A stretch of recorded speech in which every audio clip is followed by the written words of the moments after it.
నందిపేటలో bus depot నిర్మించకపోవడం పట్ల ఉద్యమిస్తామని bus depot ఉద్యమ committee బంద్కు పిలుపునిచ్చింది. నిజామాబాద్ జిల్లా ఆర్మూర్ నియోజకవర్గంలోని నందిపేటలో బస్ డిపో ఏర్పాటు చేయాలని డిమాండ్ చేస్తున్నారు. 1994 డిపో ఏర్పాటు కోసం ఇంటికి 5,000 రూపాయల చొప్పున జమ చేసి 5 ఎకరాల 39 గుంటల భూమిని కొని ఆర్టీసీకి ఇచ్చామని ఉద్యమ కమిటీ తెలిపింది. డిపో కోసం నిరాహార దీక్షలు చేపడితే గత బీఆర్ఎస్ ప్రభుత్వం భూమి పూజ చేశారని అన్నారు. ప్రభుత్వాలు మారినా ఇప్పటికీ డిపో నిర్మాణం జరగలేదని చెబుతున్నారు. డిపో నిర్మాణం చేపట్టకపోతే మా భూమి మాకు ఇవ్వాలని, లేదంటే పెద్ద ఎత్తున ఉద్యమం చేస్తామని ఉద్యమ నేతలు హెచ్చరిస్తున్నారు.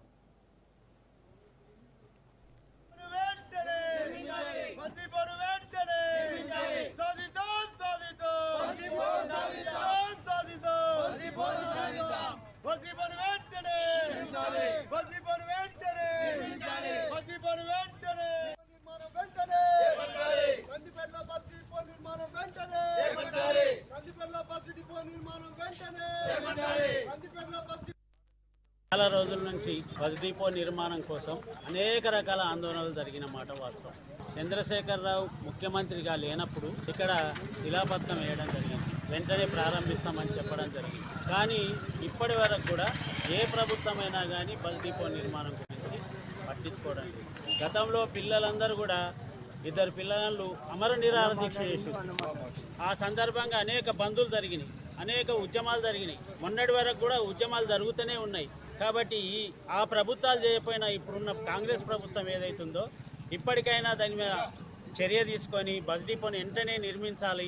నిర్మిస్తే ఈ 2 మండలాల ప్రజలు కాకుండా ఇక్కడ అంతకుముందు ఆర్టీసీ వాళ్ళు ఏం ప్రయోజనం ఉండదు, ఇక్కడ ఆర్టీసీ బస్ డిపో చేస్తే అని చెప్పి ఇక్కడ ప్రయాణాలు ఎక్క లేవు అని చెప్పిండ్రు. కానీ ఇప్పుడు ఉమ్మెడ మీదకి వెళ్ళి బ్రిడ్జి వేయడం జరిగింది. ఆదిలాబాద్ కావచ్చు, నిర్మల్ కావచ్చు, అనేక ప్రాంతాలకు, మహారాష్ట్ర కావచ్చు, అనేక ప్రాంతాలకు రహదారి పెరిగింది. కాబట్టి ఇప్పుడు బస్ డిపో వేస్తే మీకు కూడా సౌకర్యం, అంటే బెనిఫిట్ అవుతుంది. కాబట్టి ఇప్పుడైనా కానీ రాష్ట్ర ప్రభుత్వం కానీ ఆర్టీసీ అధికారులు కానీ వెంటనే ఈ బస్ డిపో నిర్మాణం చేయాలని, లేకపోతే పెద్ద ఎత్తున ఆందోళనలు చేపడతామని ఈ సందర్భంగా తెలియదు.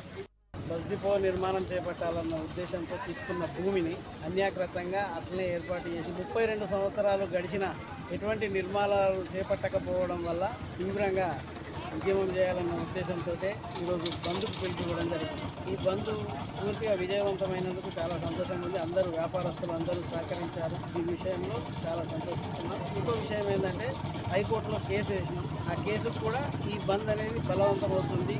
ఖచ్చితంగా కేసు విషయంలో కూడా బలంగా ఉంటుందన్న ఉద్దేశంతో ఈ విషయాలు, ఈ వీడియోలు కూడా అన్ని హైకోర్టుకు పంపడం జరుగుతుంది. 10,000 మంది సంతకాల ఉద్యమం కూడా చేపట్టిన నిన్నటి నుంచే సంతకాలు జరుగుతున్నాయని. అంతేకాకుండా మేము ఆశించేది ఏముంది, బస్ డిపో ప్రారంభోత్సవం చేయాలి, కట్టాలి. బస్ డిపో కట్టలేని పక్షంలో, అంటే మీకు ఫిజిబిలిటీ లేదు అని అంటున్నాం, లేని పక్షంలో తీసుకున్న భూమి మాకు రిటర్న్ ఇచ్చేయండి. మాకు రిటర్న్ ఇచ్చేస్తే మేము స్టేడియం కట్టుకుంటాం, ప్లే గ్రౌండ్ చేసుకుంటాం, ఏదో ఒకటి చేసుకుంటాం. మేము 2 మండలాల ప్రజలకు ఆమోదయోగ్యమైన కార్యక్రమం ఏదైనా చేపడతాం. ఇక ఈ విషయంలో ఎటువంటి గవర్నమెంట్ కానీ, ఈ ఆర్టీసీ యాజమాన్యం కానీ ఎటువంటి చొరవ తీసుకునే పక్షంలో ఖచ్చితంగా మేము ఇంకా ఉద్యమం తీవ్రం చేస్తాం. మండలంలోని ప్రతి ఊరు కూడా పాదయాత్రతో ముందుకెళ్తామని